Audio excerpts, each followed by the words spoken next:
लोग फिर अपने नेक्स्ट टॉपिक की बात करेंगे, that's the process of the fertilisation, segmentation and implantation. जैसा कि हमें आइडिया है कि प्रोसेस ऑफ सेक्सुअल रिप्रोडक्शन में सबसे important point process of fertilization ही है।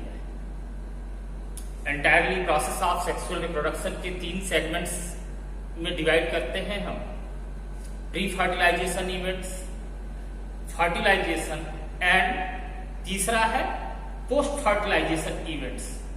तो सबसे इंपॉर्टेंट सेगमेंट की बात करने हम लोग जा रहे हैं, that's the process of the fertilization. During the process of sexual reproduction, male and female organisms come in the contact to each other, एक दूसरे के करीब आते हैं to perform the sexual act, that is the process of the copulation. Whenever the male and female organism come to contact, एक दूसरे के करीब आते हैं to perform the process of intercourse, intercourse की प्रक्रिया करते हैं जैसा कि हम जानते हैं, तो that is the process of the copulation. Copulation की प्रोसेस होगी। अब इस प्रोसेस ऑफ कपुलेशन के पास क्या होगा कि प्रोसेस ऑफ द डिस्चार्ज होगा। डिस्चार्ज क्या होगा? Discharge of the semen, there will be the discharge of the semen होगा from the male genitalia. Male genitalia से सीमेन का डिस्चार्ज होगा और ये सीमेन डिस्चार्ज कहां होगा? Inside the female genitalia. Male के डिस्चार्ज करेगा इन द फीमेल जेनाइटेलिया। इस प्रोसेस को कहते हैं प्रोसेस ऑफ द इंसेमिनेशन, या हम ये कह सकते हैं कि ये प्रोसेस होती है डिपोजिशन की, जिसमें कि मेल सीमेन डिस्चार्ज होकर फीमेल जेनाइटेलिया के वेजाइनल रीजन में डिपॉजिट हो जाता है, वो सर्विक्स के करीब होता है। ठीक है, that is the after the copulation and copulation के बाद क्या हो गया? Process of the insemination. Insemination that is the deposition. ये स्पर्म डिस्चार्ज हुए मेल ऑर्गेनिज्म के जेनाइटल ऑर्गन से और वो फीमेल जेनाइटल ऑर्गन में डिपॉजिट हो गए, that is the process of the insemination.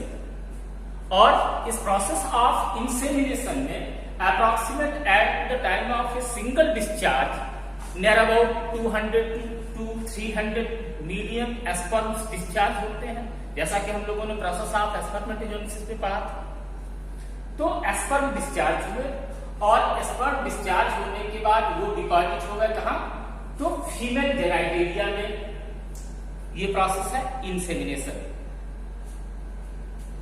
और ये फीमेल जेनाइटेलिया में डिपॉजिट होकर अप्रोक्सीमेटली 1 to 3 डेज, लगभग 24 से 72 घंटे तक फीमेल जेनाइटेलिया में रहेंगे। अब इस फीमेल जेनाइटेलिया में रहने के दौरान क्या होगा कि ये स्पर्म तो मोटाइल स्ट्रक्चर मूव करेंगे, इनके साथ ही साथ फीमेल जेनाइटेलिया से जो डिस्चार्ज मिल रहे हैं, यूटेराइन डिस्चार्ज, तो वो फ्लूइड मीडियम मिल रहा है, ऑलरेडी सीमेन में है, सेमिनल फ्लूइड साथ में है, तो ये सारे इसको मोटाइलिटी प्रोवाइड करेंगे और अप्रोक्सीमेट 1.5 mm to 3 mm की स्पीड से that sperm will rise towards the female genitalia, towards the side of the oviduct. जैसा कि हम जान रहे हैं कि oviduct that is the site of the fertilisation. Oviduct में भी that is the location of ampulla. तो ये स्पर्म टहलते टहलते लगभग 5-7 मिनट में अप्रोक्सीमेट टाइम है कि लगभग 5-7 मिनट में ये स्पर्म एम्प्यूलर रीजन में कलेक्ट हो जाते हैं और अप्रोक्सीमेट लगभग 100 के आसपास स्पर्म ही एम्प्यूलर रीजन तक पहुंच पाते हैं।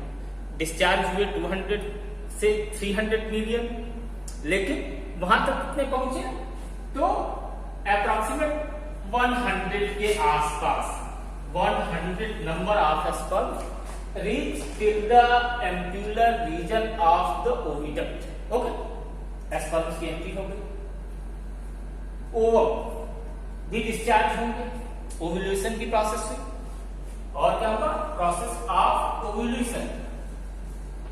ओव्यूलेशन हुआ, that's the process of the discharge of ovum from the ovary. Ovary से ओवम डिस्चार्ज हुआ और ये ओवम ओवरी से डिस्चार्ज होने के बाद फैमिली ने इसको ट्रैक किया और इसके सीरियली मूवमेंट के थ्रू ओवम यहां से मूव करके यहां आ गया in the ampullar region. That's the meeting point. ये कंपेयर कर सकते हो, that is the process of the marriage ceremony. तुम लोगों ने सुना होगा रामायण की कहानी, स्वयंवर हुआ करते थे पहले के जमाने में, तो कुछ इसी तरह का खेल है। प्रोसेस ऑफ फर्टिलाइजेशन में कुछ वही प्रोसीजर हो रहा है, हम लोग देखेंगे। During the process of ovulation there should be the discharge of a single ovum, एक सिंगल ओवम डिस्चार्ज हुआ, वही आई दुल्हन और उस दुल्हन को ट्रैक करने के लिए, कब्जा करने के लिए more than the 100 of the sperms are collected there. सैकड़ों स्पर्म्स वहां इकट्ठे हो जा रहे हैं। तो इस प्रोसेस को अब हम समझेंगे कि फिर ये दोनों तो आ गए। हाँ, स्पर्म्स भी लगभग 24 to 72 आवर्स तक सर्वाइव करते हैं फीमेल जेनिटलिया में आकर। ओवम भी अप्रोक्सीमेट 24 to 72 आवर्स तक सर्वाइव करते हैं।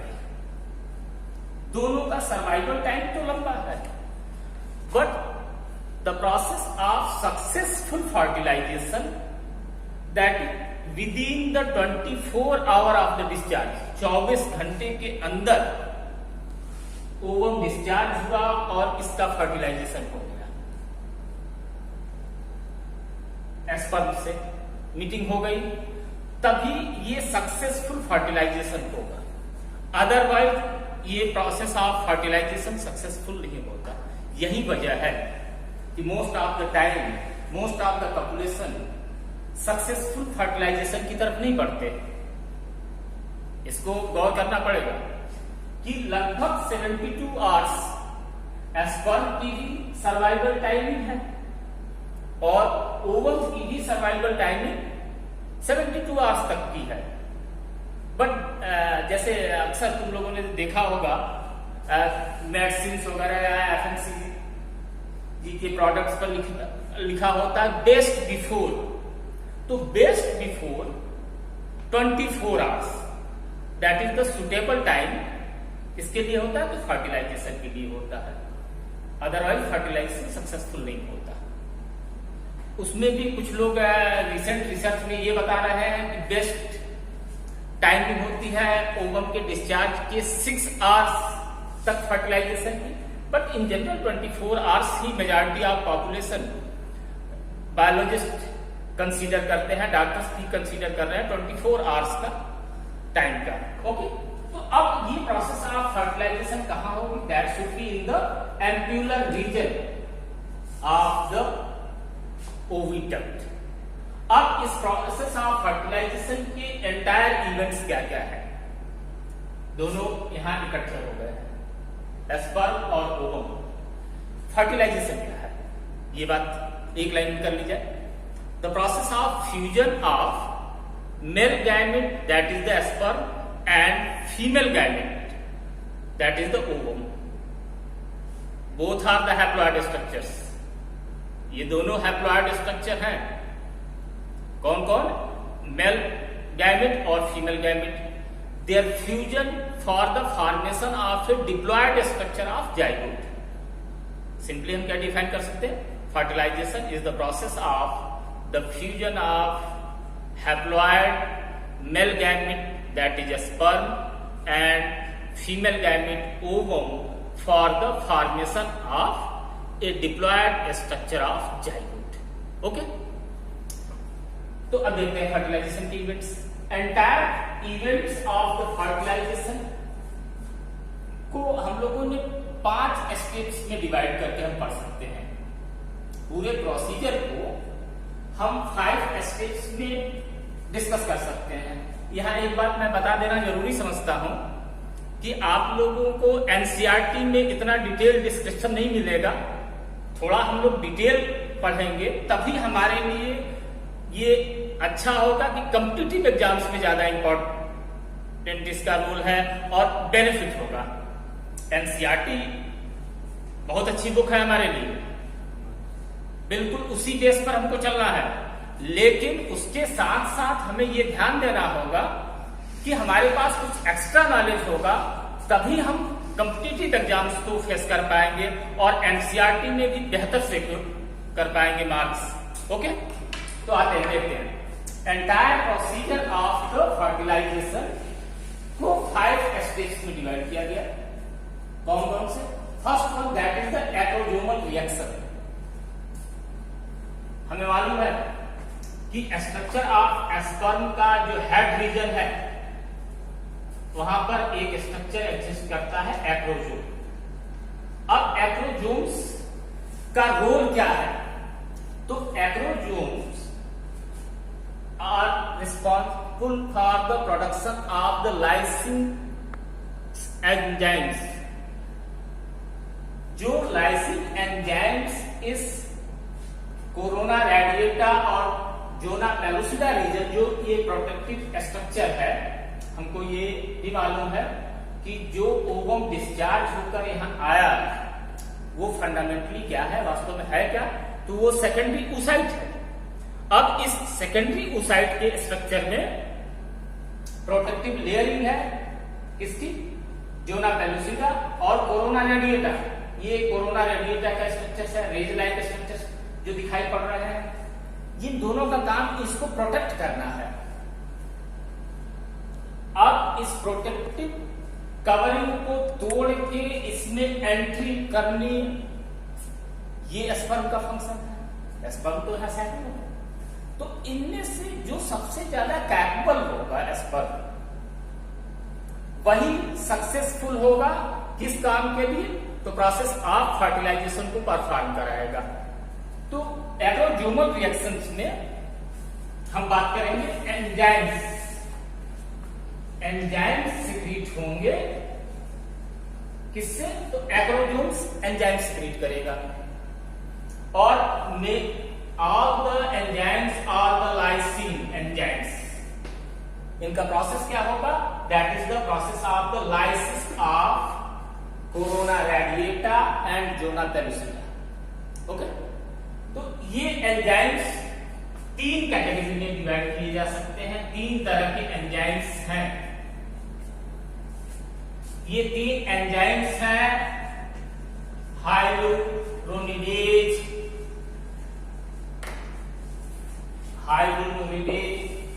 दूसरा होगा कोरोना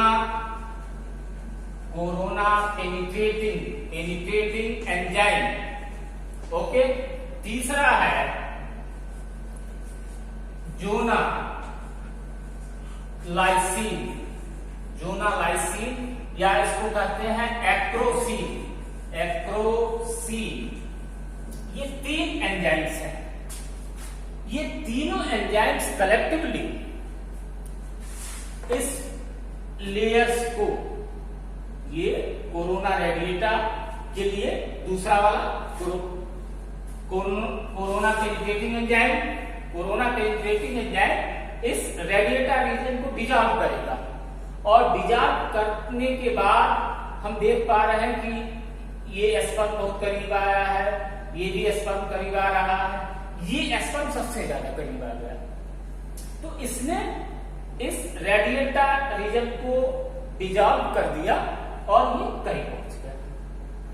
इसके साथ अब जोनालाइसिन एंजाइम या एक्रोसिन इस जोना पेलुसिडा रीजन को डिजॉल्व करेगा। कलेक्टिवली ये तीनों मिलकर इस दो रीजन को, कोरोना रेडिएटा और जोना पेलुसिडा को डिजॉल्व कर देते हैं। इसके पहले एक पॉइंट हमको और जानना जरूरी है, वो क्या है कि जब स्पर्म फर्टिलाइजेशन का प्रोसेस परफॉर्म करेगा उसके पहले कुछ केमिकल्स उसके ऊपर डिपॉजिट होते हैं, ग्लाइकोप्रोटीन्स हैं। बहुत इंपॉर्टेंट रोल है ग्लाइकोप्रोटीन्स का प्रोसेस ऑफ फर्टिलाइजेशन में, हम बात करेंगे अभी। तो कुछ ग्लाइकोप्रोटीन्स हैं, उन ग्लाइकोप्रोटीन्स का उसके सरफेस पर से रिमूव होना जरूरी होता है। अगर वो ग्लाइकोप्रोटीन्स रिमूव नहीं होते स्पर्म के सरफेस से, मेम्ब्रेन के ऊपर से, तब तक वो स्पर्म एक्टिव नहीं हो पाएगा। That is known as the process of the capacitation. Capacitation is the process of the removal of some chemicals, especially a few glycoproteins, to make more capable from the layer of sperm, from the surface of sperm. Capacitation होगा। Capacitation के साथ एक और important process है जो कि process of fertilization के पहले होनी जरूरी है। देयर विल बी इंटरेक्शन, बातचीत होगी किसमें? ओवम और स्पर्म के बीच में। ओवम और स्पर्म एक दूसरे को आइडेंटिफाई करेंगे, स्पेशली ये फंक्शन होता है ओवम का। इस पर्पज के लिए ओवम से ग्लाइकोप्रोटीन्स 4 तरह के डिस्चार्ज होते हैं जो कि जाने जाते हैं ZT1, ZT2, ZT3 and ZT4। ये सब ग्लाइकोप्रोटीन्स हैं। अब ये ग्लाइकोप्रोटीन्स में से स्पेशली ZT3 ग्लाइकोप्रोटीन कन्वर्सेट करेगा किसके ग्लाइकोप्रोटीन के साथ? तो ग्लाइकोप्रोटीन ऑफ स्पर्म के साथ। जब ये कन्वर्सेट किए, अगर ये मैच करते हैं दोनों ग्लाइकोप्रोटीन्स, एक्चुअली एक केमिकल और इसमें इन्वॉल्व होता है, फर्टिलिजीन। नाम नोट करते चलना, फर्टिलिजीन, FERTILIZIN, फर्टिलिजीन। ये ओवम से डिस्चार्ज होगा। इसके साथ साथ स्पर्म की तरफ से एक केमिकल प्रेजेंट होता है जिसका नाम हो जाता है एंटी फर्टिलिजीन। ठीक है, अगर ये दोनों मैच कर गए तो प्रोसेस ऑफ कंपैटिबिलिटी पूरी होती है, यानी कि specific interaction. Be careful, term क्या है? स्पीसीज स्पेसिफिक इंटरेक्शन, यानी कि सेम स्पीसीज के ही स्पर्म ओवम के साथ फर्टिलाइजेशन की प्रोसेस पूरी कर सकते हैं। ओके, तब जाकर ये इंटरेक्शन की प्रोसेस होगी कौन सी? Acrosomal reaction. ठीक, अब एक्रोजोमल रिएक्शन होते हैं। एक्रोजोमल रिएक्शन में ये क्रोमोजोम सक्सेसफुल हो गया क्या करने में? तो कोरोना रेडिएटा और जोना पेलुसिडा को पेनिट्रेट कर। अब जब ये इसको पेनिट्रेट कर लिया तो ये पहुंच जाएगा कहां? In the region of near by the उलेमा, यानी कि एग मेम्ब्रेन के पास पहुंच जाएगा। और जब एग मेम्ब्रेन के पास पहुंचेगा तब नेक्स्ट प्रोसीजर स्टार्ट होगी, कॉर्टिकल इंटरेक्शन। सेकेंड स्टेप शुरू होगा एक्रोजोमल रिएक्शन में। मेजर फंक्शन क्या हुआ? तो लाइसिन हुआ, लाइसिस हुआ, ये जो प्रोटेक्टिव कवरिंग फिल्म थी, इसके साथ साथ इस सेल मेम्ब्रेन की भी लाइसिंग हुई, ये लाइसिस हो गया, ये डिजॉल्व हुआ, और डिजॉल्व होने के बाद जब ये इसके करीब पहुंच गया एग मेम्ब्रेन के पास, तो इस एग मेम्ब्रेन के नीचे कुछ केमिकल्स इकट्ठा होते हैं, यहां इस रीजन में वो इस मेम्ब्रेन के पास आ जाएंगे। कहां? एग मेम्ब्रेन के पास कार्टिकल केमिकल्स, कार्टिकल पार्टिकल्स होते हैं, और इन कार्टिकल पार्टिकल्स के एग मेम्ब्रेन के साथ एसोसिएट होने का इंपैक्ट क्या पड़ेगा कि that prevent the process of the polyspermy. ये बाकी जितने सारे एस्पर्म्स दिखाई पड़ रहे हैं, अब इनकी एंट्री लगभग पॉसिबल नहीं रह जाएगी। It's okay. ये इंपैक्ट किसका होगा? तो कार्टिकल रिएक्शन का होगा। ये कार्टिकल्स एक्युमुलेट हो जाएंगे कहां? तो एग मेम्ब्रेन पर आकर। एग मेम्ब्रेन पर कार्टिकल्स के एक्युमुलेट होने से क्या नहीं होगा? The process of the entry, किसकी एंट्री? दूसरे एस्पर्म्स की, that prevents the process of the polyspermy. ये पॉली एस्पर्मी की प्रोसेस को चेक कर देगा। ओके, हो गया प्रोसेस हमारा कार्टिकल रिएक्शन। अब ये एस्पर्म एंट्री करेगा। अब फाइनली ये एस्पर्म की एंट्री होगी, और इस एस्पर्म की एंट्री में हम जानते हैं कि सिर्फ उसका हेड रीजन ही एंटर करेगा, उसकी बॉडी या मिडिल पीस और टेल एंटर नहीं करेंगे। ये एस्पर्म ब्रेक हो जाएगा, टूट जाएगा, और सिर्फ इसका हेड रीजन इंटर करेगा। कहां? तो inside the ovum, inside the secondary oocyte। Basically वो तो सेकेंडरी oocyte ही है। अब जब ये इंटर करेगा तो इसका जो डिस्टल सेंट्रियोल है, आपको याद होना चाहिए, हम लोगों ने oogenesis और स्पर्मेटोजेनेसिस की ये बात की थी कि ओवम के स्ट्रक्चर में सेंट्रियोल नहीं होता, और इस सेंट्रियोल के ना होने की वजह से ये ओवम कंप्लीटली अभी मैच्योर नहीं है। टिल दिस टाइम देखिए, प्रोसेस ऑफ कार्टिकल रिएक्शन हो गया, एस्पर्म की एंट्री हो गई, फिर भी अभी ये सेकेंडरी oocyte है, ये ootyte में नहीं कन्वर्ट हुआ है। याद करो oogenesis को, this is the secondary oocyte। आप इसको किस में बदलना है? तो इसको बदलना है ootyte में। ootyte में जाकर प्रोसेस ऑफ फाइनल फर्टिलाइजेशन होगा। ओके, तो ये इसका सेंट्रियोल इसमें इंटर किया। अब सेंट्रियोल के इंटर होने की वजह से यहां पर जो प्रोसेस ऑफ मियोसिस इनकम्प्लीट थी, हेल्ड थी सेकेंड अरेस्ट की पोजीशन। याद करना, सेकेंड अरेस्ट, फर्स्ट अरेस्ट बहुत लंबा था, सेकेंड अरेस्ट की बात हो रही है। तो सेकेंड अरेस्ट जो है वो यहां कंप्लीट होगा, वो चेक होगा, और चेक होने के बाद जो जेनेटिक मटेरियल है डिवाइड हो जाएगा, एक पोलर बॉडी बनेगी, और इसका जेनेटिक मटेरियल यहां स्कैटर होगा। It's okay. After the sperm entry, sperm entry में किसकी वजह से? Due to the centriole of the sperm. अब वो सेंट्रियोल का, स्पर्म का सेंट्रियोल यहां पर जाके प्रोसेस ऑफ सेल डिवीजन को पूरा कर रहा है।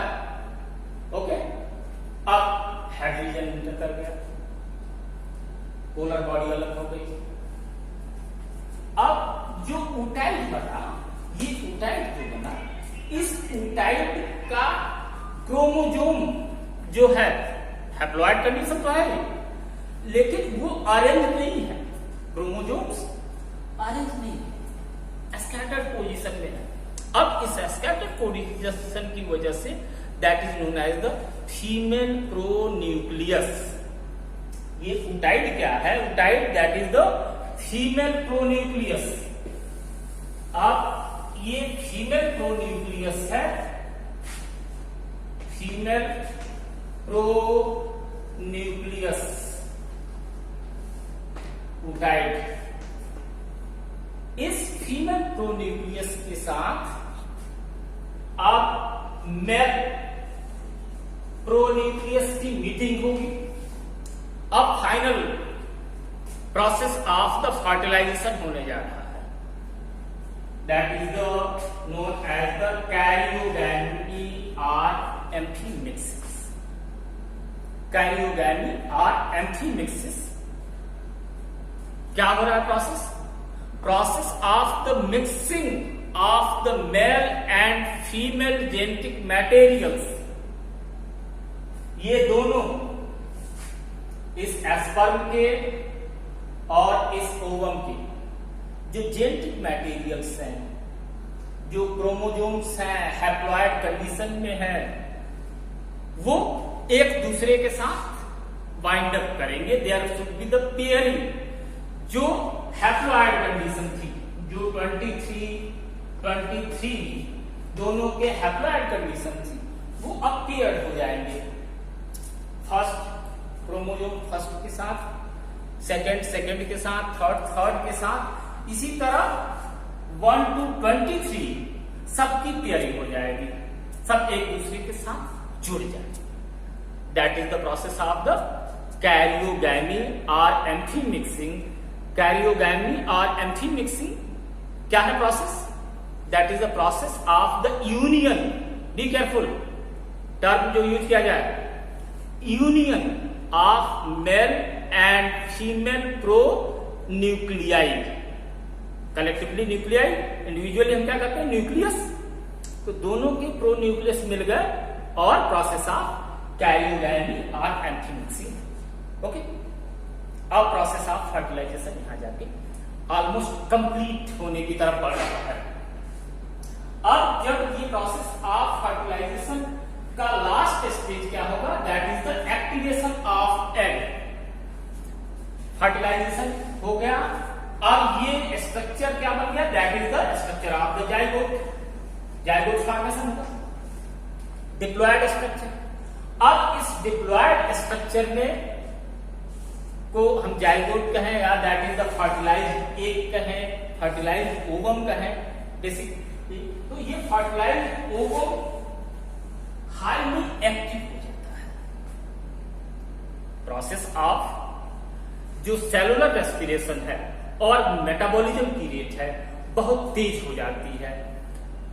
Almost with in the 30 minute, लगभग फर्टिलाइजेशन के एम्फीमिक्सिंग होने के तुरंत आधे घंटे के बाद ये बहुत तेजी से इसमें सेलुलर रेस्पिरेशन शुरू हो जाता है। सेलुलर रेस्पिरेशन के साथ साथ मेटाबॉलिक प्रोसेस बढ़ जाते हैं और इसके बाद ये structure of zygote rapid division की ओर बढ़ जाता है। That is the process of the segmentation और क्लीवेज। ओके, सेगमेंटेशन होना शुरू होगा और सेगमेंटेशन की प्रोसेस में ये फर्टिलाइज्ड जाइगोट मल्टीप्लाई होना शुरू हो जाएंगे।